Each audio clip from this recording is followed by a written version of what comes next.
Welcome to Pound for Pound ATL, arguably the best place to get facts and opinions on your Atlanta Falcons. And absolutely the best place to get your opinions in. The guys are here, the chat is ready, and the conversation. What's going on, people? What's going on, football fans? Welcome back to another Pound for Pound ATL Live. As always, I'm joined by my guys here, Mike and Big Toby. I mean, yeah, we didn't win. I get it. I know it. But there's still a lot of stuff to talk about. Gentlemen, what's going on, guys? Hey, you know what, JR, you went right into it. I thought you were going to go ahead and go right into your opening salvo for you, Toby and myself. But to your point, listen, guess what? Newsflash, we didn't win. All right, but guess what? If you stay on this call, we'll talk about it all day. Trust me, we're gonna talk about what went right, what didn't go right. That's right. Got a great show, great line. Got a lot of stuff lined up. Toby D, how you doing this week, baby? I'm just gonna say CPA4. I'm jumping out the gate. If he keeps up doing what he's doing, guys, I think he's gonna force the issue that he needs to be the lead guy moving forward and get a lot more touches. 2 touchdowns in this game. I'm so mad now that I took for granted that I did not draft him in my fantasy league. I left him there until week 1, and after they saw what he was going to do, they went on to snag him up. So shout out to them. But man, I'm so excited about this guy, man. Man, he's doing his thing right now. No, you 100% right on that. What you got now, I want to start this off by something a little bit different than we've ever done before. Just for craps and giggles, I think it was yesterday morning. I was driving through Atlanta, feeling like super ho-hum about, the team losing. Are we staring at the end of Ryan's career, which is all this stuff we'll get into. And I was like, man, there's got to be something positive. There's got to be, right? And not just your typical, like, I ain't looking for moral victories, just like the thumbnail that I put out. I ain't trying to talk about no moral victories, just trying to think about, like, some of the things that you could build on. And so I threw it out there on Twitter. I was like, all right, challenge of the day. I said, somebody tell me something good. Somebody tell me something good about the Falcons. And so I got a handful of tweets, back from people. And I was like, you know what I'm going to do? So I'm going to screen cap these and I'm going to put them out there. So I picked a few. I picked 3 of them. So I'm going to read them. I'm going to put them on screen and I'm going to read them off because it made me smile and I appreciated it. This first one is from a guy who follows me, and this will give y'all kind of like somewhat incentive, so to speak, to follow me. Anthony Romero, he said, Cordell Patterson has been a great signing so far, and he has. And I thought that was something worth talking about. And you already, like, in great fashion, already like threw it out there, and it's something we're going to keep going on. But, I thought that was, something good. And then our guy, Chris Jameson, who's in chat tonight, he said, as a whole, I think the offensive line improved from week 1 to week 2. If you care much about PFF, which sometimes we do, sometimes we don't, Jalen Mayfield went from a 1.8, which is absolutely horrible. I've never seen a grade that low in week 1 to, like, I think a 30.8, which still isn't great, by the way. But that's a 20-point jump in 1 week. There you go. So if he jumps again, say he jumps another, 20, 30 points, he might be getting close to league average. Just saying. All right, last one is our good old buddy Charleston Nash. He tweeted at me. He said the positionless player on the roster is sifting out from the rest.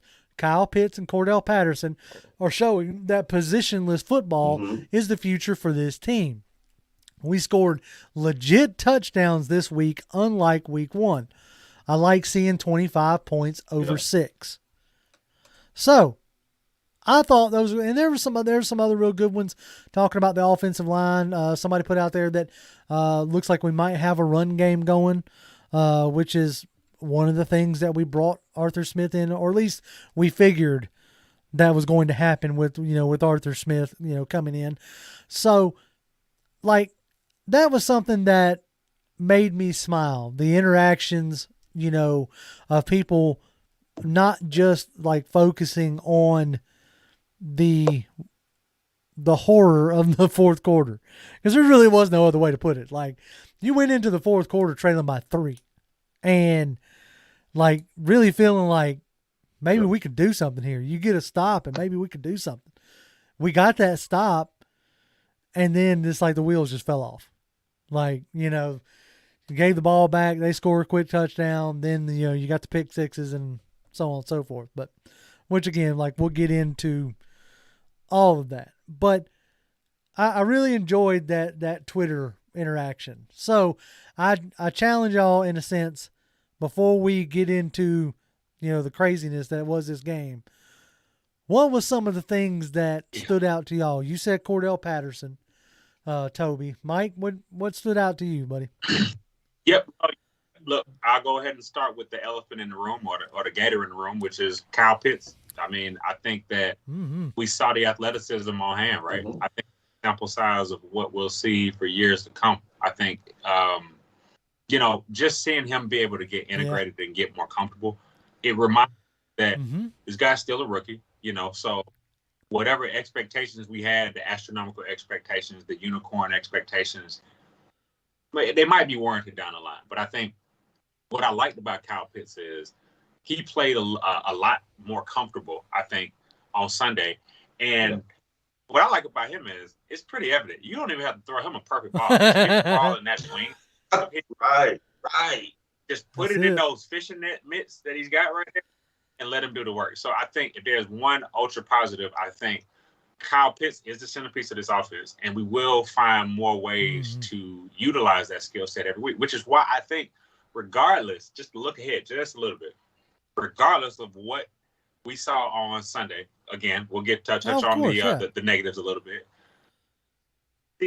What we see from Kyle Pitts is that, one, you can't deny the guy, and two, every week he will continue to do something that just makes us say, like, wow, it might be a block, might be extra catch.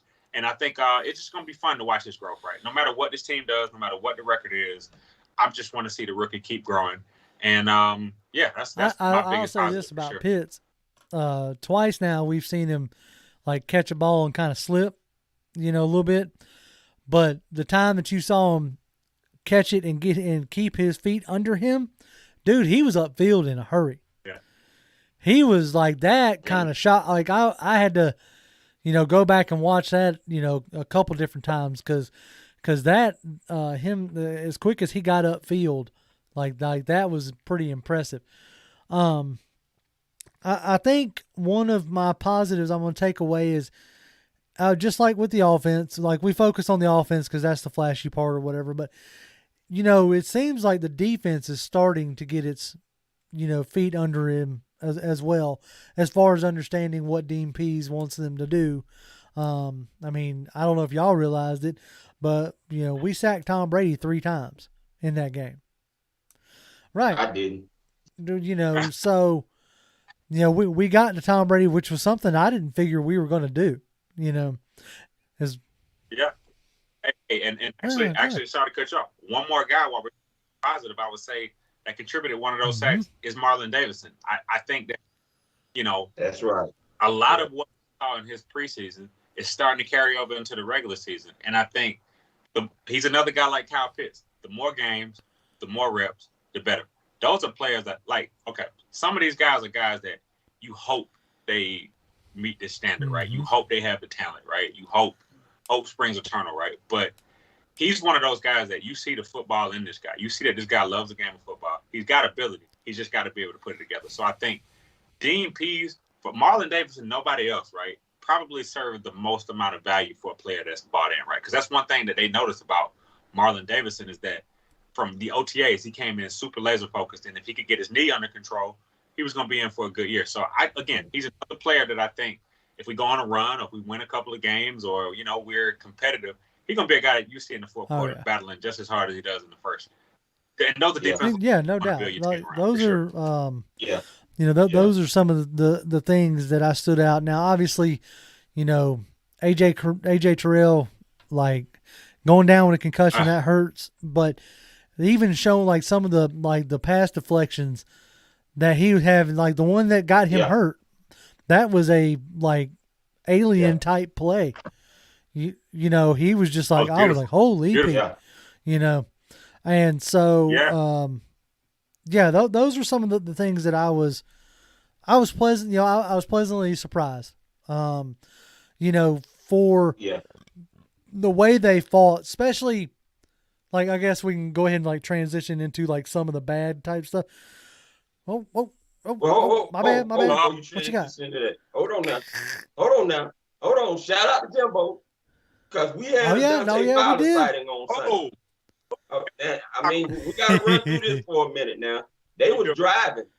Second drive of Tampa Bay, they were driving, man, and getting ready to score. Jensen causes a penalty with his craziness that he's done in the second week in a row, and it moves Tom Brady in the offense back, and we get a strip sack on Tom Brady. Now, we didn't do much with it when we got it, but the fact that we was able to stop that drive, I think that was a huge momentum shifter for the Atlanta Falcons on that Tampa Bay second drive. So I got to give a shout out to Jimbo. He's got number 6. Hey, he kept himself off a milk carton for another week. Yeah. you beat me to it, JR. You beat Toby, I'm glad you brought it up, because you're right. We were going to let that little segment slide on by, and I'm glad you brought it back. So shout out to Dante Fowler for sure, because, again, we like to be fair on this channel. If you go out there and you're getting chokeslammed by offensive tackles and this is an incentive-laden year, then we're going to call that out. But if you can go against a guy that gets the ball out of 2.6 seconds and get this guy down to the ground, get a strip sack in a critical moment, one, it does wonders for your own confidence, because he knew once he touched Tom Brady, I think that he's a guy that's on a mission anyway. Because he's, I think the only problem I would say about Dante Fowler is, for as highly paid as he is, I think he listens sometimes to the outside. No, he might listen to us. He listens to the media a little bit too, because everybody's hard on this guy. He needs to get stronger. He needs more moves. And it's almost like the player, when I first noticed Dante Fowler, he was a defensive man at the University of Florida. He was absolutely dominant. Nobody could block the guy. He was mean, tough, physical. And when we signed the guy, that was what I hoped to translate on this field. Now, I think he might be a guy that I would say suffered a little bit from the Marlon Davidson syndrome. Like, you got the money and it's like, whoa, what do I do with it, right? The focus on, working out early and buying in, it wasn't always there. Like, we see it, literally. Like, a guy with that amount of talent, the outputs that he would put in a given Sunday sometime were left. But there were literally stretches, 8-9 games, where we didn't even know he was on the field, right? So I think that's another building block, though. Not only just the fact that, like, Dante Fowler is going to do great things every week, but just the fact that as for the pass rush, we need somebody to step up, man. We need somebody, right? And I think when you see it coming from the highly paid guy, your best player, then that is a building block, doubt. And these are. And JR, now that you mentioned the sacks, now it comes to mind about who all three got the sacks. Yep. Deion Jones got the Tom Brady on the second blitz attempt after getting chip blocked on the first one, trying to get to him. They didn't see it coming the second time. Boy, if they if he'd hit that first one, great. Like if they didn't get that chip, like Tom Brady would have been in a body bag in that one. I'll go ahead and call it. He was like a heat-seeking missile on that play. But no, so that's kind of like the opening salvo. I want to go ahead and jump into chat because it is already popping off in a way I wasn't necessarily thinking it was gonna. So first we're gonna start off with Ulysses Venture. He tipped us $2. Which we appreciate that. He says, more Matt Ryan RPOs, please. And then he follows it up with just kidding. LOL. But there's a lot of things we can go at as far as Matt Ryan goes, like arm strength, which we'll get into. Is he seeing ghosts? Like, there's a lot of things that we can get into, but one of the things that you can't ever question, at least not in my opinion, is the man's heart and willingness. Like getting that 2-point conversion the way he did, like throwing his body at it, and on, like, he's not the most athletic guy. I know we always joke and kid, oh, he ran the triple option in high school. Okay, that was 20 years ago, all right? At easiest, probably 25 years ago. So he ain't that guy no more. But, he gets it where he can. And for that, I will definitely be appreciative. All right, but let's jump here. Chat says, Rose Staxton says, what's good? Same thing with Blizz 818 says, what's up, fam? What's going on, guys? Redbird Eagle says, good evening, gentlemen. What's up, man? Glad you're here. Same thing with GA Red Clay. He says, what's happening? I really see this team getting better, but what do you guys think? I saw a marked improvement, and we'll get into it, but we'll continue to get into it. Chris James says, hello all. What's going on, Chris? Same thing with King 7 and Woon Carter. Woon Carter says, rise up, pound for pound family. Glad to be here. Glad you are here, sir. Bliss says, offense showed signs of life if you want to be optimistic. Yes, they did.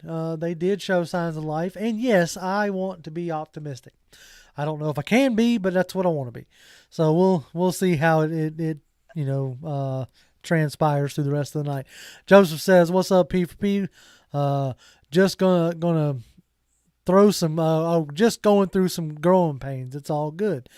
Yeah, I mean, there's a good possibility that we look back at this at the end of this 17-game season and say, man, those first 2 games were horrible, but they got it together. So, good, there's still a possibility, right? Early in the season. Tony Wright's in here with us. What's going on, Tony? He said he thought we would win. I ain't going to lie to y'all, folks.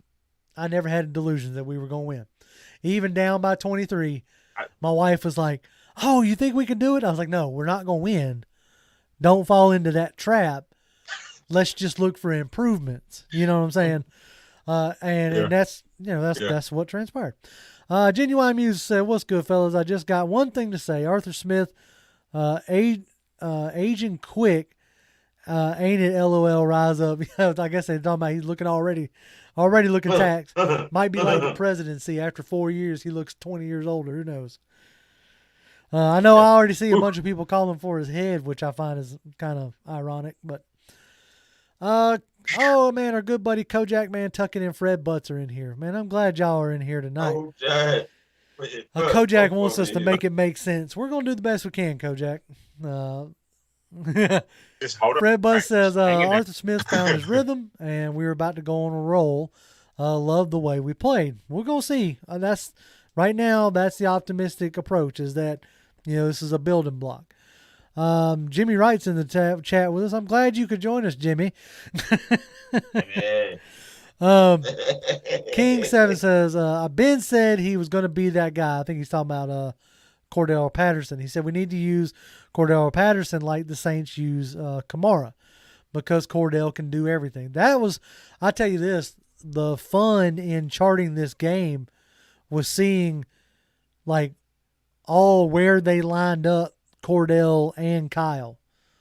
Like that was fun to see. Let's see. Tony Wright says Mike Davis can't get in the rhythm with 9 carries or less. He did well in Carolina getting carries and touches in the past, but with us for some reason he's not getting the attempts. And it probably has a lot to do right. I mean, when CP84 is being as effective as he is, it's hard to take him off the field. It's hard to justify that.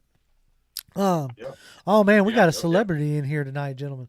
We got Big Low Country Sports in here tonight. Big Low. What's up, Big Low? That's right. That's right. All right, then. That's what I'm talking about.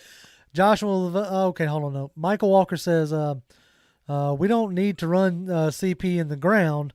Gallman should get playing time this week. I'd be interested to see if they bust out Gallman against New York, the team that he was in last year. Yeah. But like I said, as we do on Wednesdays, we're more focused on the game that has already been played.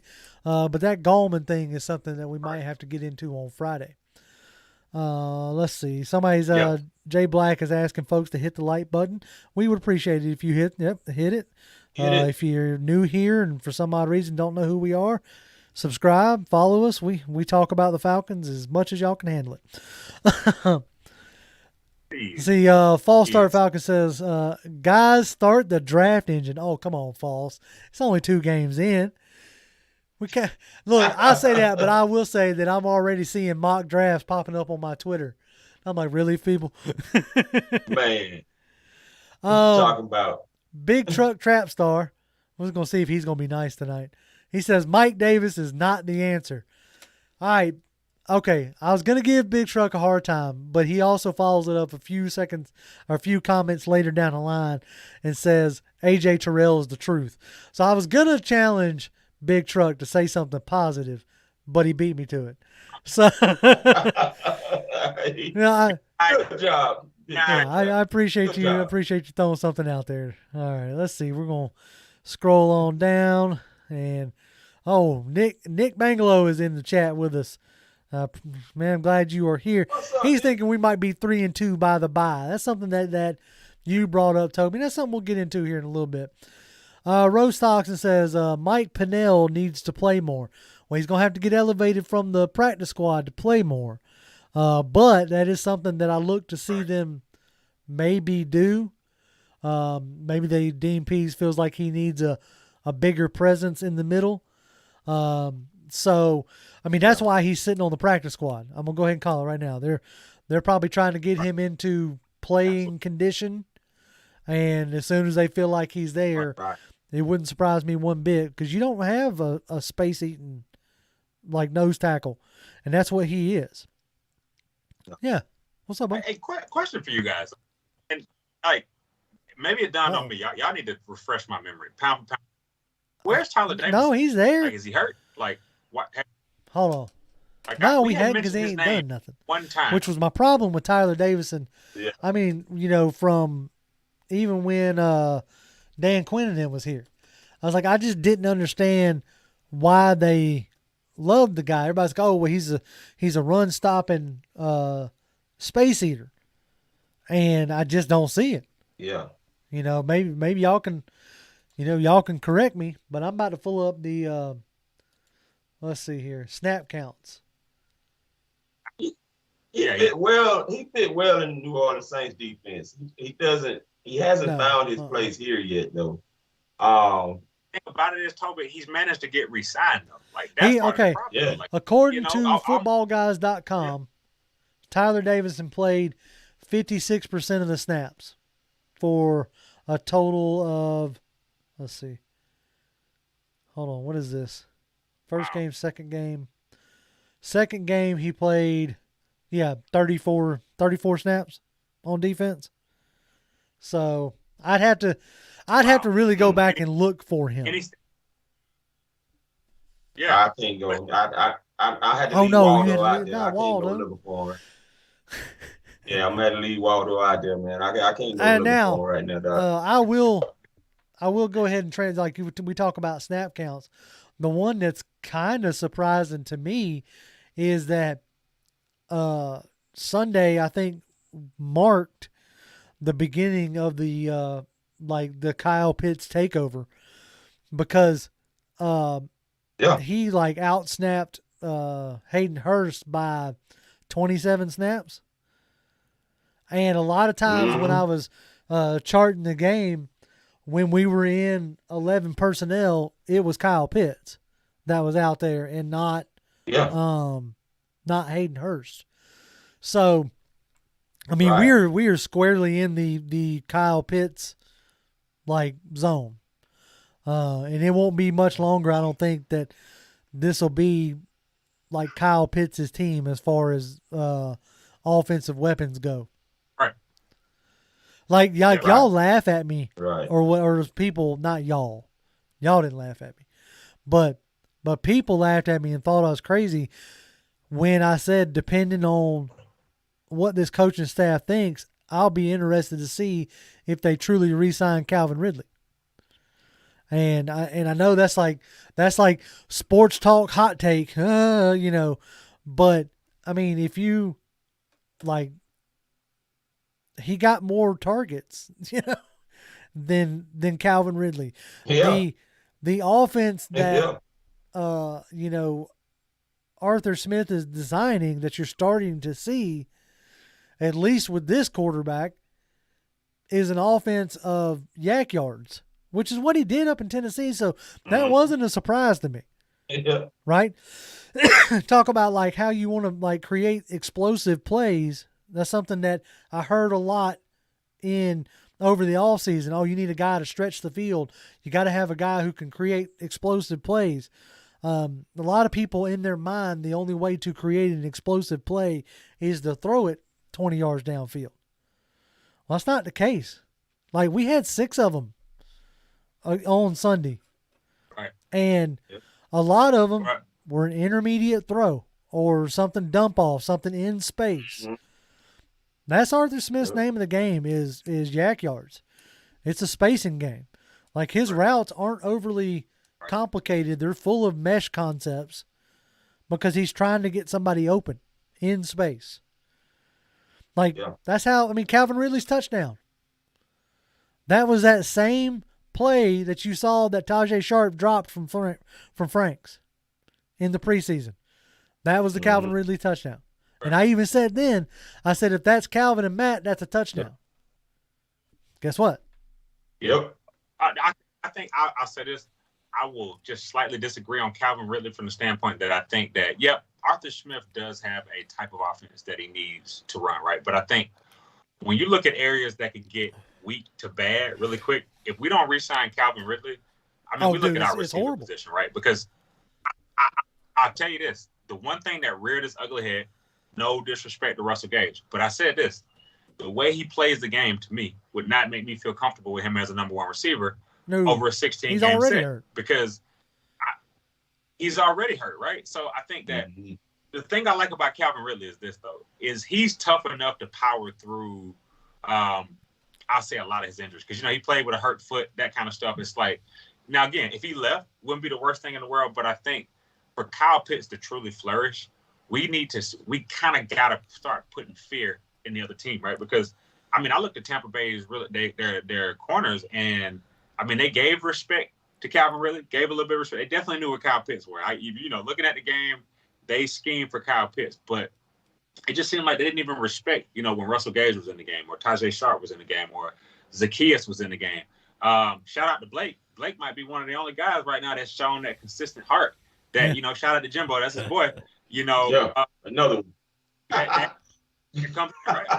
Big catch. Well, he got tagged in the second quarter, and he held on to it, and he kept a drive going. Right? We just need guys that keep it's almost like for receivers, we need guys. We don't need another Julio. They're not gonna walk through the door, but we need guys at the receiver position that kind of play the game that to me that I like to see play the game. I would say at a level where when the run isn't working, we can go to those guys. The problem is this, though. If we don't have the right mix of the run, got to work a little bit, got to catch a little bit here, we kind of screwed, right? We don't really have any dominant, skill positions right now. And I think that's just something, like I said, keeping it positive.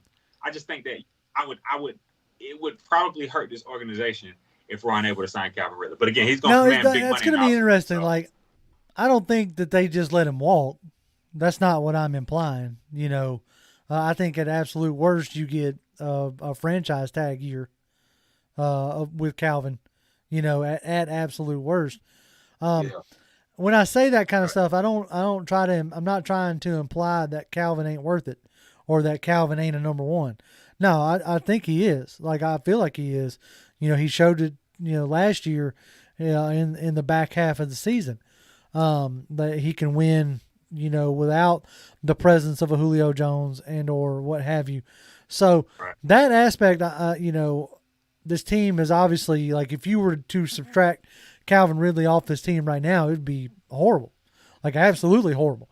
Like, I don't want to imagine, and I hope we don't have to have a game of Russell Gage as our number one.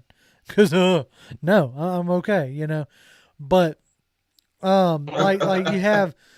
But I think you can see something severely lacking because, like, they're talking to or like auditioning guys like John Brown, Smoke Brown. They see that they're lacking something, like as far as like the deep threat or the threat of taking it off the top. Yeah. So, okay. So, like I said, we're keeping it positive. But again, we're not keeping it negative here. We're keeping it critical, right? But I think this is kind of my first critical point, though, right? And this is number one. we got a lot more to cover, but starting with Russell Gage, because it was a bit of a concern, right? Is Russell Gage, 2 games, do you guys feel confident with him being able to be our receiver 2 for the remainder of the year and put together big games? Like, have you seen anything up to this point that would give you that optimism that it's possible? That's to either one of you guys.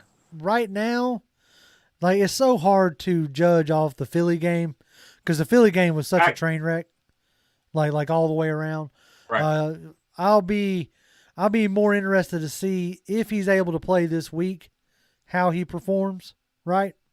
But going off of what I saw last year, I'm not super confident with Russell Gage being our number 2. Like, correct me if I'm wrong, when we were thinking about this offense in the offseason, it went, Calvin Ridley, Hayden Hurst, Kyle Pitts, Russell Gage, as far as like progression went, right? And then, he was number 2 on the depth chart, but really number 3 or number 4 in, progression. That's kind of how I saw it, right? Kind of like what you get up in Kansas City with Travis Kelce and Tyreek Hill. Like, there's a handful of other guys. Right. You got Mecole Hardman, you got some other guys, but the progression is, Tyreek Hill or Travis Kelce. Like, that's where you're trying. Right. And that's the dynamic that I think we will eventually get to with Calvin Ridley and Kyle Pitts. Yep. Absolutely. Because I think what's been surprising to me is just, I would say, as we kind of dive into it a little bit more, is just kind of like, you talk about where's Waldo, but it's almost like, that was a little bit of a surprise on Sunday. It is because our offense struggle like this. Here's the thing, and again, we'll touch on Matt Ryan and all that kind of stuff. That's what I didn't even want to look in the chat. I know people are ready for us to get to that point, but it's like, before it goes to Matt Ryan, we got to look at all of the pieces around, right? Because that kind of starts to tell the story. Because the thing about it is, the reason why I would say I'm cautiously, very, very cautiously optimistic over the next 3 to 4 games is we do have the weapons necessary that if we are clicking, we are cohesive, Matt Ryan can get some sort of time. Because, my gosh, the offensive line collectively is, you roll the dice and you don't know whether somebody's going to get blocked in a clean pocket or if 1, 2, 3 hut, the guy is already tackling Matt to the ground, right? So those are kind of my concerns right there, right? Like, when I start going into concerns, it's like Russell Gage, Hayden Hurst, it's like, and this is a contract year for Hayden Hurst too. So it's like, after 2 games, I'd be interested to see how we can maybe rediscover some of the Tennessee-like success with the 2 tight ends. Like, we got to find ways to scheme and get those guys up. I'd like to see Hayden Hurst have at least 3 catches this week, at least 3 or 4 catches. Or, like I said, if Gage is out, I'd like to see what Zacchaeus really is, right? Because if Zacchaeus is making this team consistently and he's this deep threat that can take the top off, like, what are we going to see out of these guys? I think that's kind of where I would say my most critical questions are, because somebody's got to step up in the receiver room, because we did not go into this season thinking that the offense would be, I would say, as behind or as poor as they'll be, even with, Arthur Smith taking out, even with a new coach, new scheme. We're used to coaches, new schemes, new coordinators, but the offense is playing probably as flat as I've seen them consistently, over first 2 games or whatever. But so I'll say this much. The first thing you got to do is get somebody the defense's respect.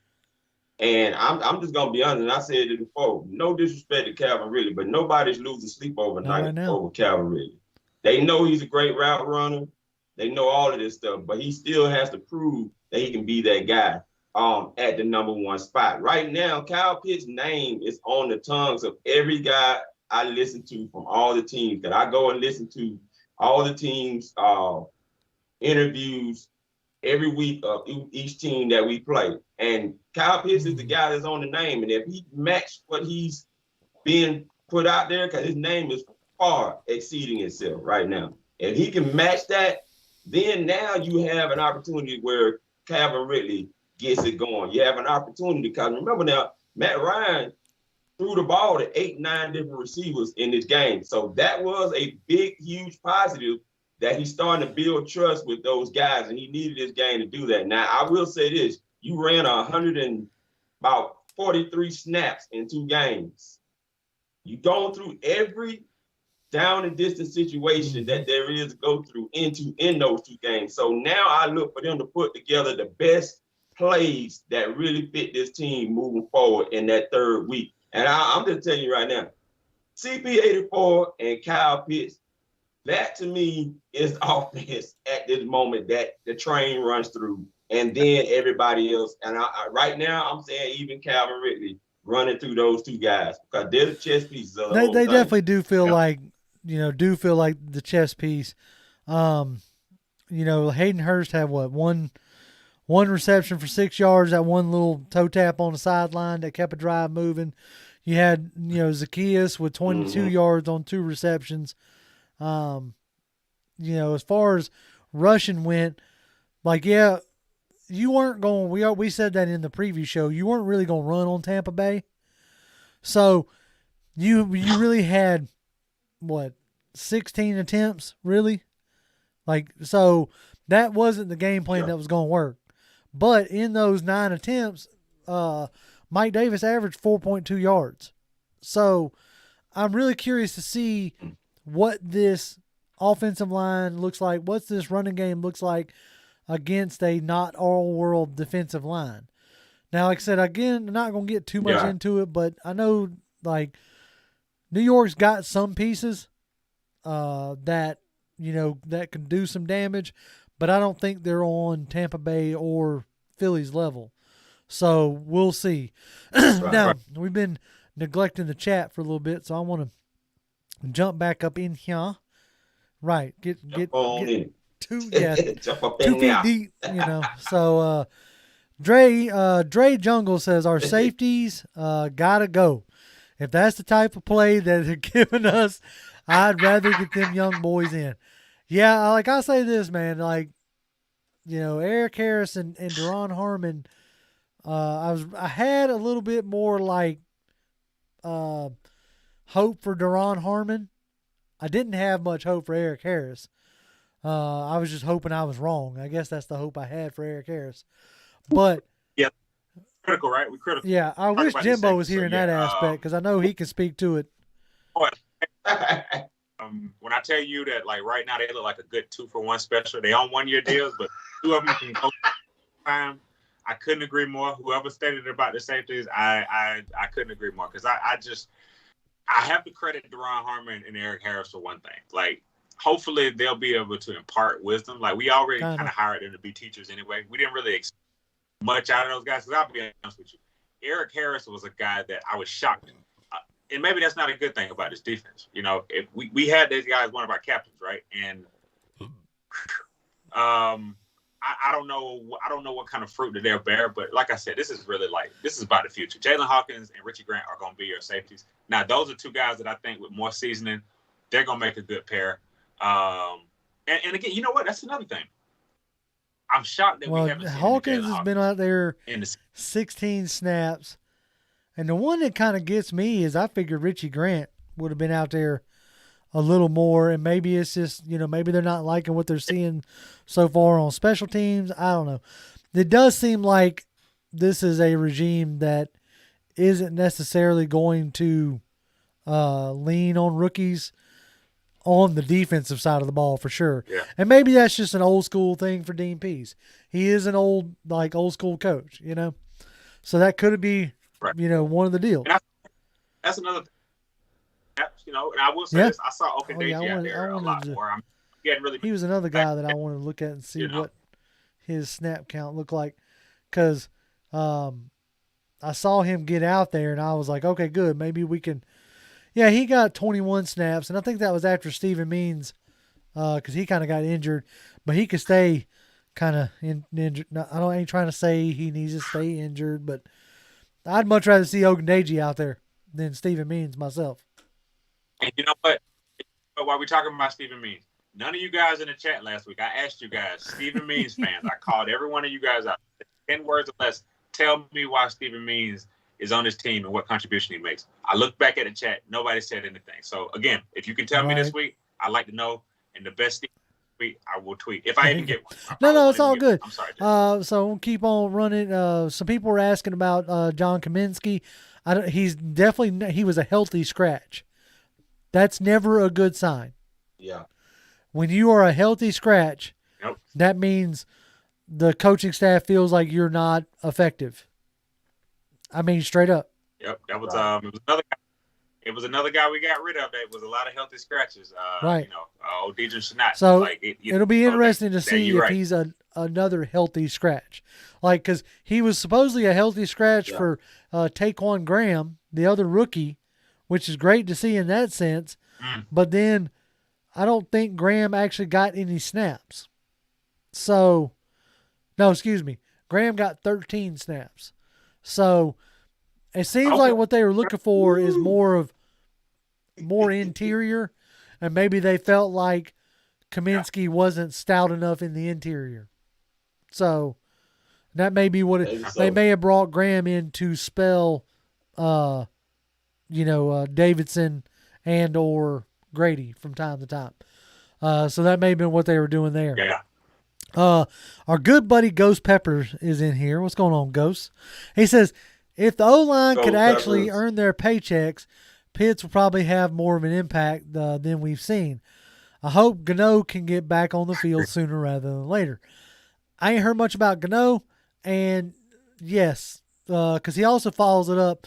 In Ryan's 46 attempts, 19 of them registered in less than 2 seconds in time to throw. That shows how much we relied on the quick game. Yeah, because that was the only thing that they had to take the teeth out of that defense, was to get the ball out of Ryan's hand. Mm-hmm. Like, you could tell that was the game plan. Going up against Tampa, the game plan was to get the ball out quickly. They saw what happened against Philly and said, okay, we can't do that again. And they didn't. But that led to, those quick throws like that are part of what led to the interceptions that we have yet to talk about just yet. But we'll get to that. We're going to get to it. Like, I don't want people to think we're trying to gloss over it. Let's see. Keep going. Cordell Patterson is hungry for this is real. Yeah, like I think Cordell's finally feels like he's getting a real shot, Right. Let's see. Yeah. Let's keep going here. Somebody says they don't think Kaminsky is a bust. He just doesn't get enough playing time. Something's going on there. I don't like when I start seeing people as a healthy scratch.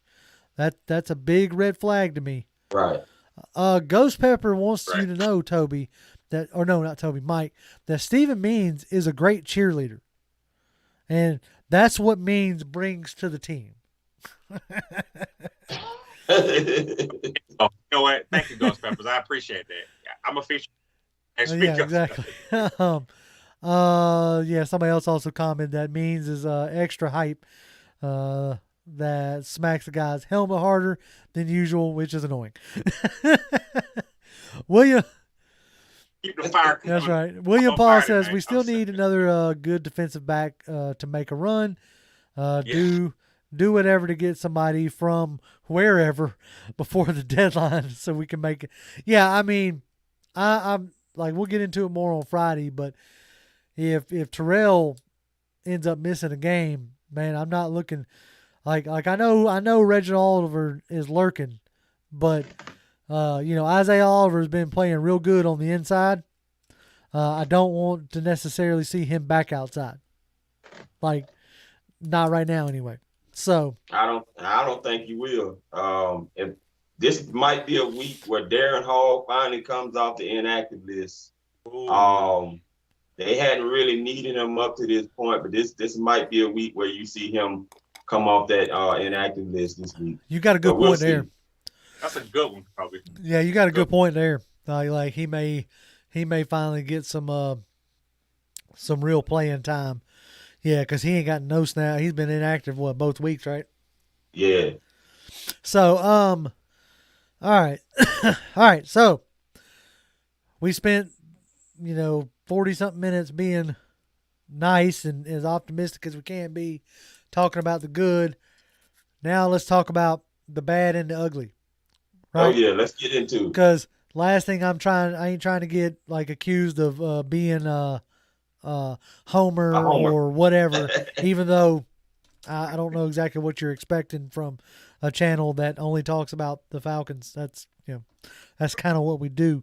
But all right, so let's start with the big elephant in the room. Holy crap! If Matt Ryan, he needs to get his ish together, like straight up and down. You are a 14-year vet. You should not be like throwing in like that crap throw to Russell Gage. The fact that you were staring, like that defense knew where you were going with that ball. Yeah. Like right off the rip, like he stepped right in front of that pass. I'm trying to keep my language like not so colorful. But when I saw that pass, boy, I was just like, you have got to be kidding me. Like that one made me more sick than anything else. Seeing him just come up, rifle it to like Gage. And if I ain't mistaken, had he just looked to his left a little bit, Kyle Pitts was wide open on that play. Yeah, and yes, he was. And those were twin routes, like I said, because you've seen Arthur Smith call those twin routes before in Tennessee.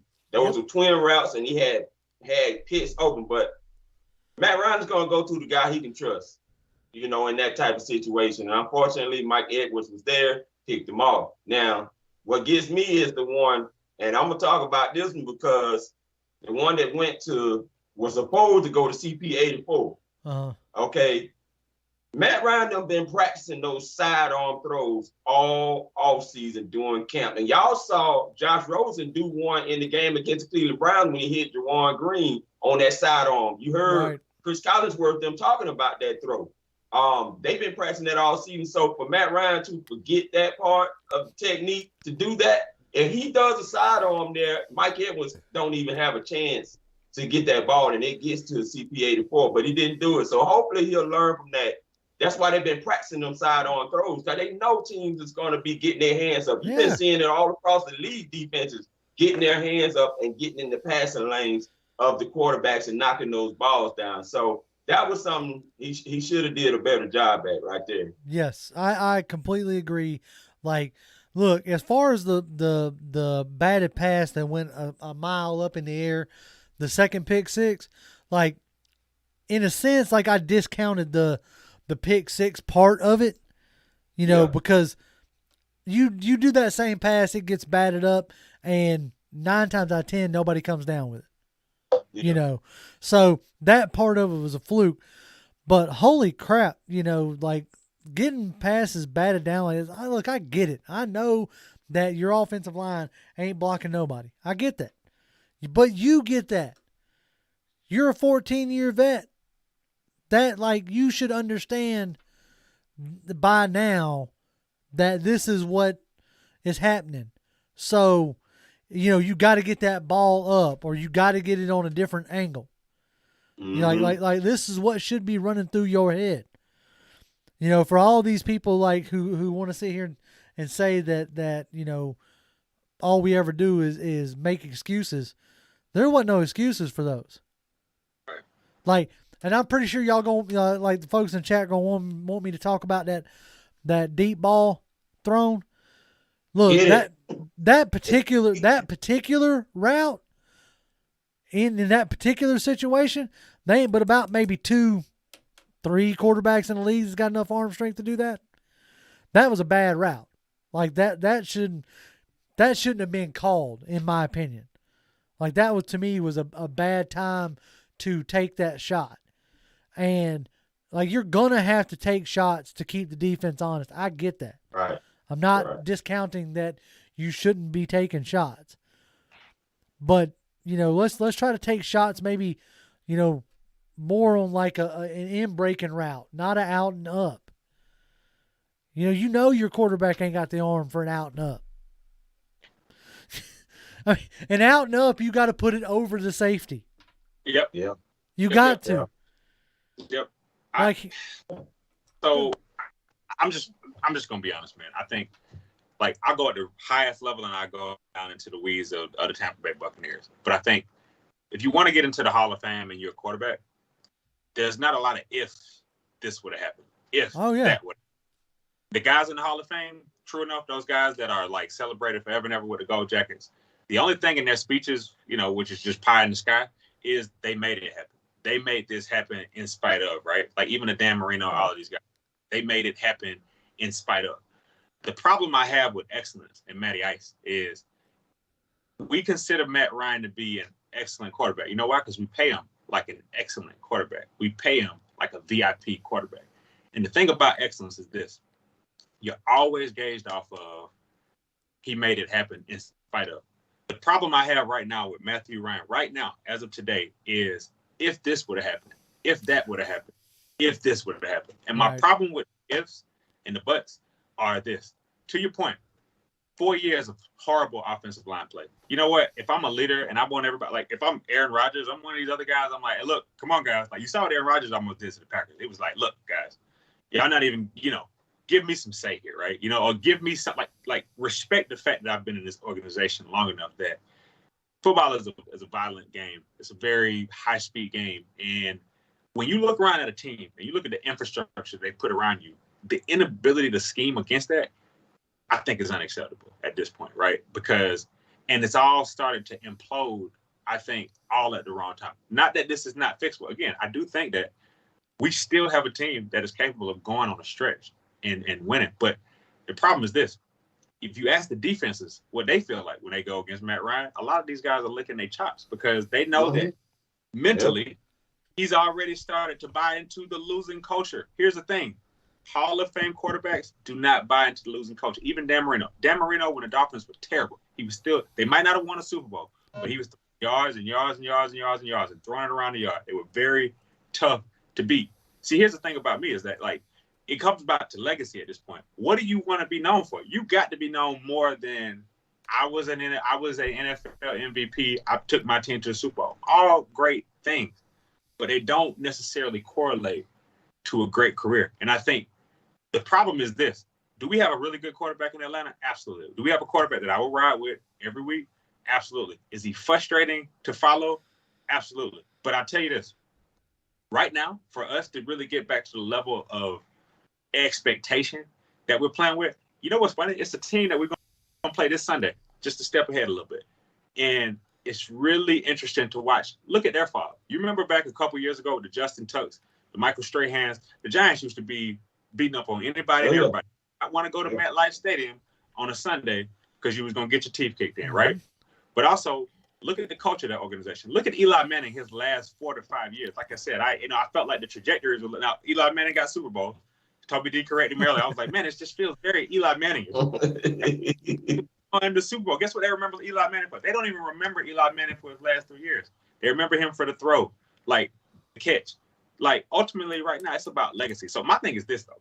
If it's about legacy, and I want to be a Hall of Fame guy, this is honestly where I'm peed off a little bit. I feel like he got that big contract, and he's comfortable with that contract. I feel like he took the $150 million, and honestly, some weeks, I can't see it in his eyes whether he cares one week or another if the wins or losses, because he's going to always will come back to work. But eventually, I think as a quarterback, you got to get pissed off and put your foot down and say what you really want. And we got to know who you really are, because ultimately, if I'm Matt Ryan, and I'm not, and I'm getting hit like that every week, and I'm having these conversations with my wife, I'm probably going to start telling Arthur Blank, like, look, my wife said I can't keep getting hit like this. What are we going to do to change it? Anyway, I'll pass it over to you guys because I don't want to get fired. No, it's like you make valid points. I don't necessarily question, like, Ryan gets a bad rap for, like, the corporateness that he comes to the podium with.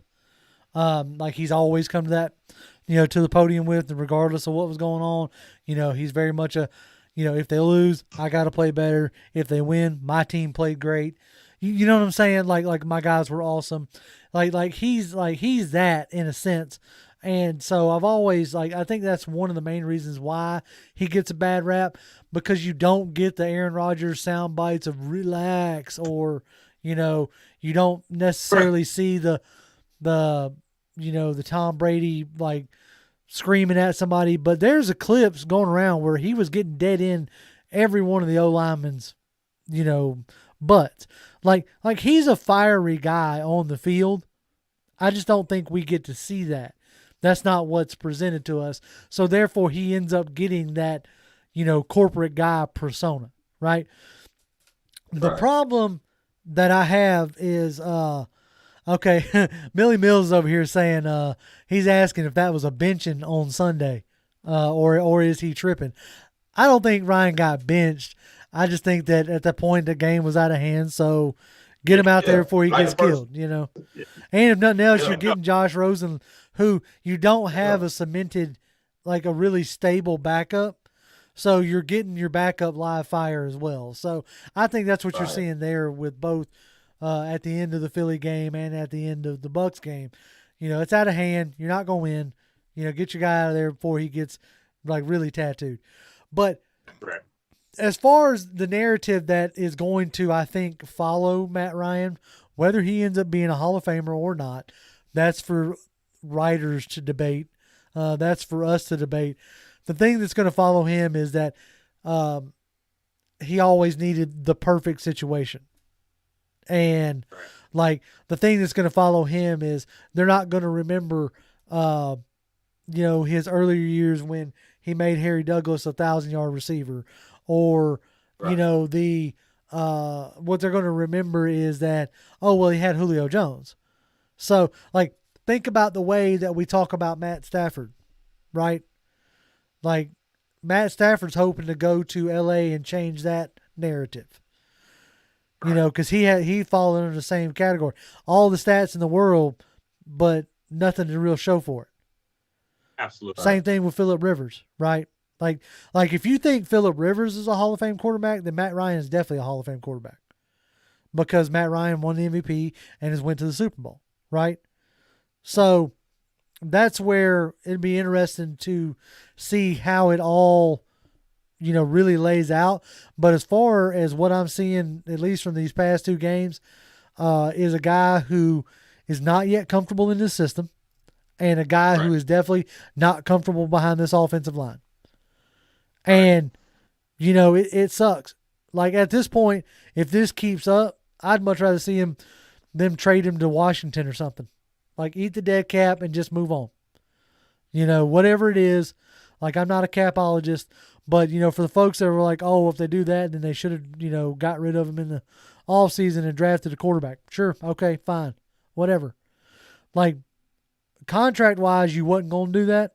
Like you wasn't going to keep Matt Ryan on your roster and then also pay $20-something million to a rookie quarterback to sit there for a couple of years. That's too much money tied up in one position as far as the business side of it goes. But, like, if they feel like they got anything, a reclamation project at all in Josh Rosen, then fine, whatever. At the end of the season, dump it, eat the dead cap, and move on, Yeah. So, I'll say this much. First off, if you're looking for me to say something real bad about Matt Ryan right now, I'm not doing that till after these last 3 games. Because I said I was going to give him 5 games. Plus, I tweeted what I was going to say on Sunday. So if you follow me on Twitter and you don't remember the tweet, you can always go back and check what I tweeted out on Sunday about Matt Ryan. I'm going to leave it at there with that. What's got me right now is the fact that you came out and said this is a win now situation. Right. And I think that's going to hang a lot of Falcons fans up if this thing continues to go further south and not in the direction that Arthur Smith and Terry Fontenot believed and hype Arthur Blank up on that they would be able to do in their first year being here. You took a chance on Matt Ryan, Arthur Smith. So, you have to make this work. And like I said, the good news about the Atlanta Falcons, I will say this, you've gone through roughly 143 snaps on offense. Now that does include some penalties in there.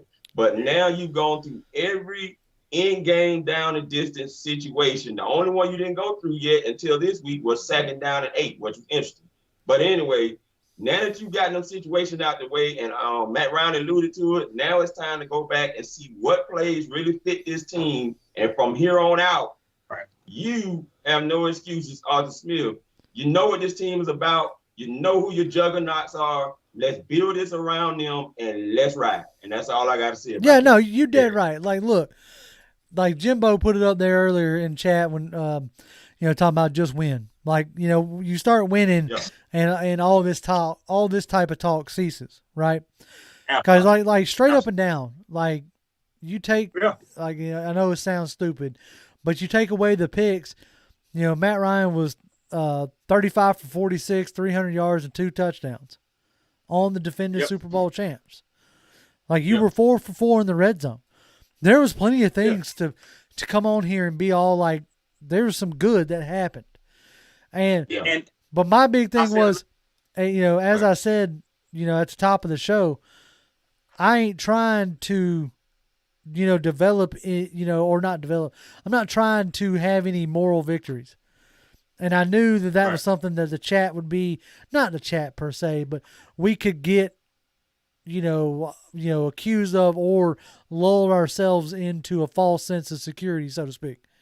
Right. And I say this, JR, this is just a survey on a scale of 1 to 10. How would you rate Matt Ryan's performance? That's all this is. We're not, listen, I would say this. We are the people at the end of the day. We give our time. We put our money into it. So you like to look at the product that you're watching and say, what am I seeing right now?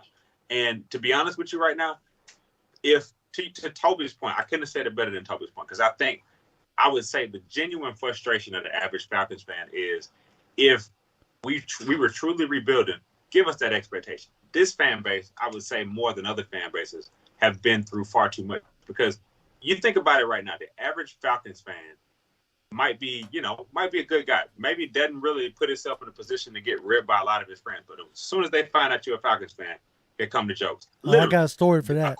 Yeah. We had a that was so comfortable trolling us last week. There was nothing we could do about it. That's like the bully always talking about you, and there's nothing you can do about it. And you just got to get a bully your lunch money every day. And that's not how you want to live your life, right? So what I want to see out of a quarterback who's been in the league 14 years, out of the leaders on the team outside of Grady Jarrett, because, again, we never speak about Grady Jarrett. Like, in the earlier years, we never really had to speak about Julio. That's a guy you build around. Like, you follow what that guy is doing, right? Because it's like there's not enough guys. One thing I always hear about Grady Jarrett, which is, I would say, makes him the ultimate leader on this team, I'm just going to tell you, is all of the players talk about how laser-focused he is. What are they saying about the other leaders? Because I don't hear any of the other leaders. They're like, man, he comes to work and he's just so laser-focused. I don't think there's any other Falcon on this team that wants him more than Grady Jarrett. Yeah. But what he needs, so again, that's an internal fortitude thing. So anyway. I had a guy. It was Monday, Monday morning. Phone rings. See, it's a dude on job site, right? A lot of y'all know that I deliver equipment for a construction company. That's what I do all day long. I drive. That's why if y'all catch me on Twitter, sometimes I'm in those Twitter spaces just because I ain't got nothing else to do, right?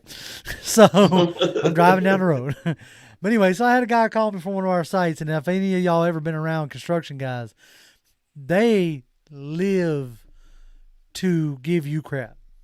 Straight up and down. Like, they absolutely live to rib you. And I see him calling, I'm like, oh, God, this ain't going to be good. He calls me on the phone. He said, man, what happened? Your quarterback, and then he starts going off, right? Because he's an Alabama fan. He's not even a pro football fan. I stopped him. I said, Jimmy, hold on. He said, what? I said, are you just calling me to talk ish, or do you want to actually have a conversation? He said, well, I guess I'm just calling to talk ish. I said, okay, cool, man. My team sucks. It was horrible on Sunday. I'll holler at you later. Like, I'll take the teeth out of it, because, like, a lot of people don't know or realize that this is, like, I do this as a hobby. And what goes into this is a lot of prep and a lot of research and a lot of time spent looking at it. I don't just, like, none of us do. I don't just watch the game on Sunday and then come plop down in for an hour and talk to y'all.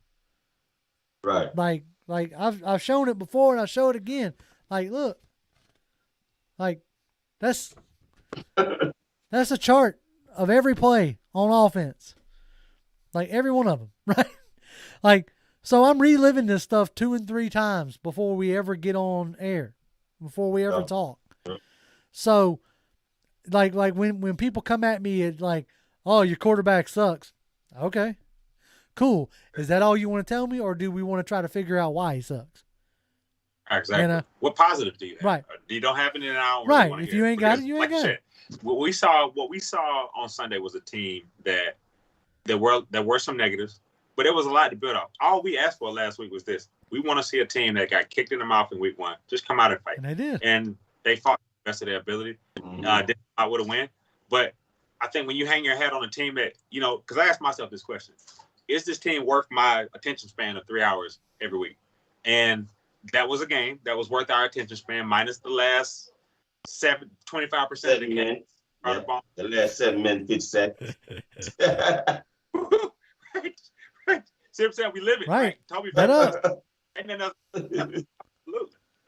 Right. So yeah, this is a comment right here from Roundtable Sports Gaming. He said, "I've said ample time." I'm assuming it's a he. I could be wrong. I shouldn't do that in this day and age. This person says, "I have said ample times in many aspects of all my social medias about how all Atlanta sports, you're going to have to take the respect because no one's going to give it to us." And that's it. Yeah. Dead up. Yeah. Like, look, you know how you change the narrative? You go out and win. Exactly. You change that narrative. Yeah, simple as that.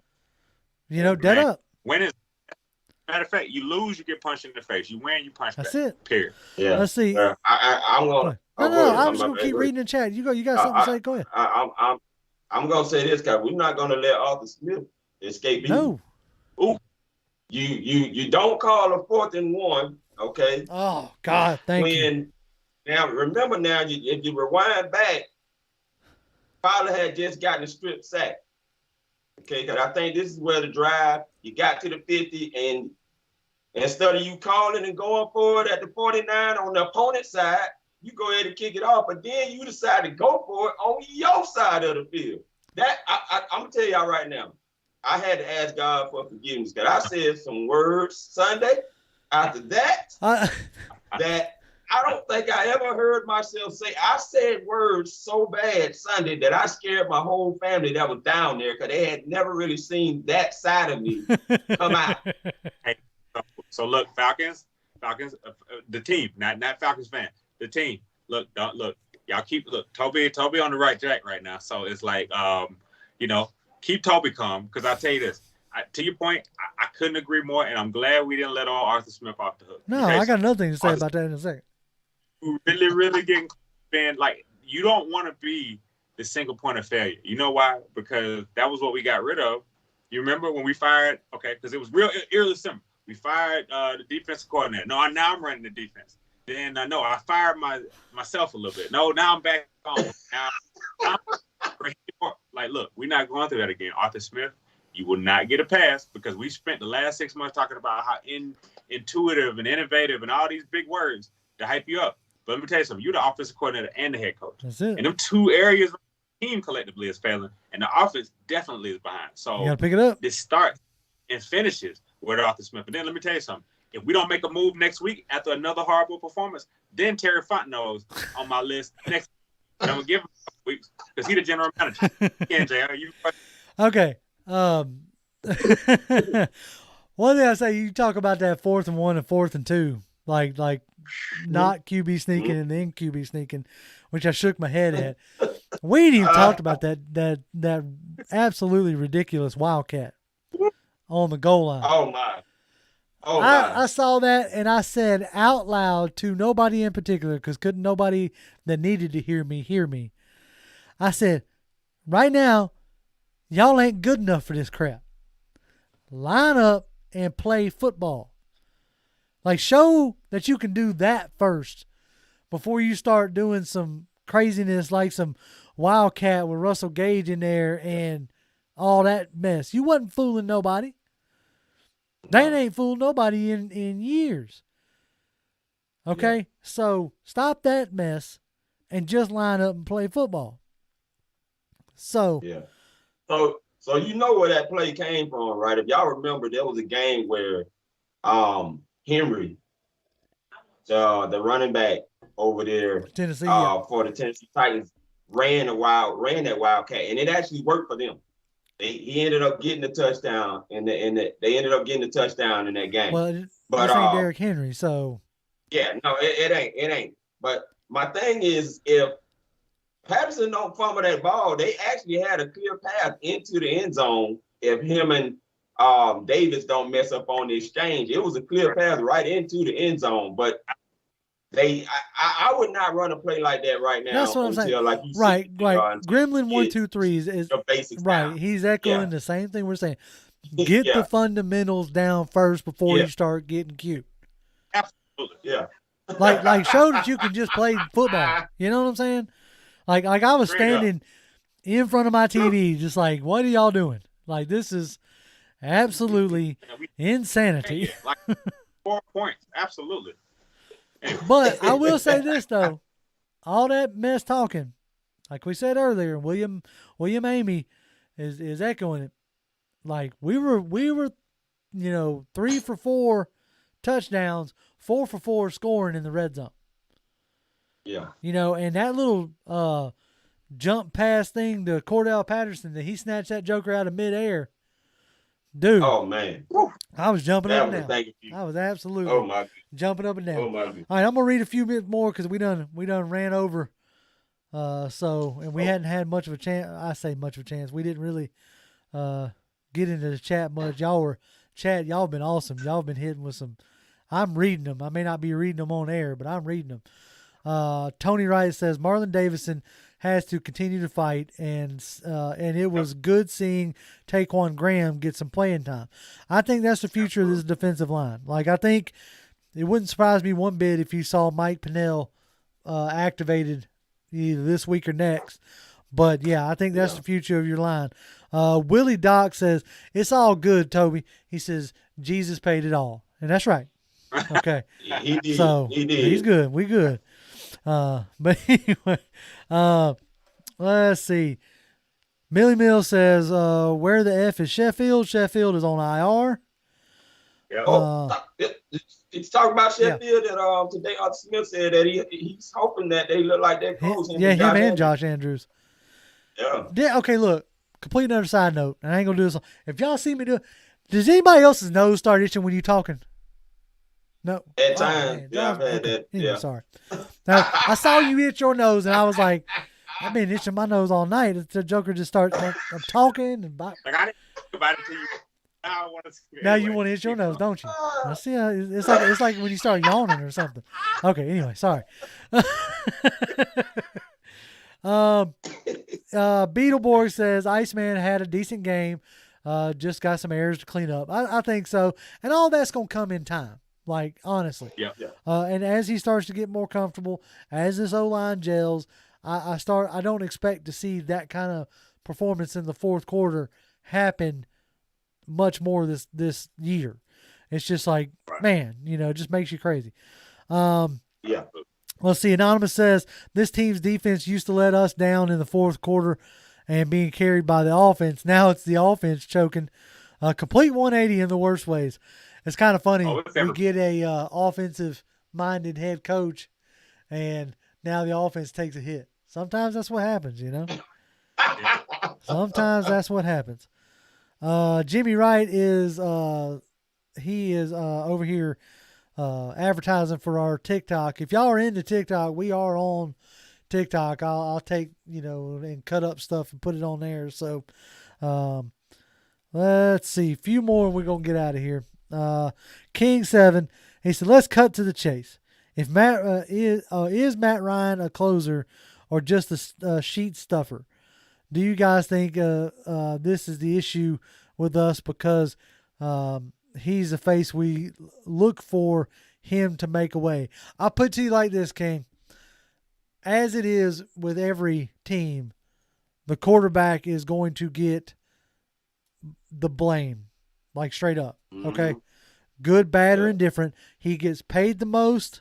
He touches the ball every time on offense, and he's going to carry all the blame. Okay? Is Matt Ryan a stat stuffer? Maybe. Like if you want to count the last few years of, not necessarily like game-winning drives. If you want to say he didn't have that killer instinct, whatever you like non-statistical thing that you want to look at, sure, at this point maybe. But I will say this. He carries the biggest paycheck, so he's going to carry the biggest load of the blame. Absolutely. And that's just how it all goes. No you know? doubt about it. You know, there's no other way to put it. All right. I think that's it, gentlemen. I think we've covered everything. Amazing. And I didn't even throw nothing. Like, I thought I was going. They got nothing else to throw. You ain't got nothing else to throw? Woon Carter said, JR, what's Dirk Cutter up to these days? He's sitting on a lake fishing somewhere. Because ain't nobody trying to hire his 7-step drop self. Nope. All right. As always, folks, y'all can follow me on Twitter. I'm at Grim1128, GRIMM1128. Toby D. Toby D 1991, baby. Mike. Hey man, Mike Dub, MIKE_DUB. And you know, for me, like all you gonna hear me say until it happens is just that's it. Like I ain't got nothing else to say. Hey, look, everyone of y'all that joined us, we appreciate it. Glad y'all are here. Catch us on Friday. We'll be live again previewing the Giants. Be live at 8 o'clock. Keep your eye on the channel, on Twitter, on TikTok. We're everywhere you're trying to be. You know what I'm saying? And as always, Falcons fans, just win. Just win. Just win. Just win. Just win. That's it. That's it. Just win. That's it, right? All right. Just win. Oh.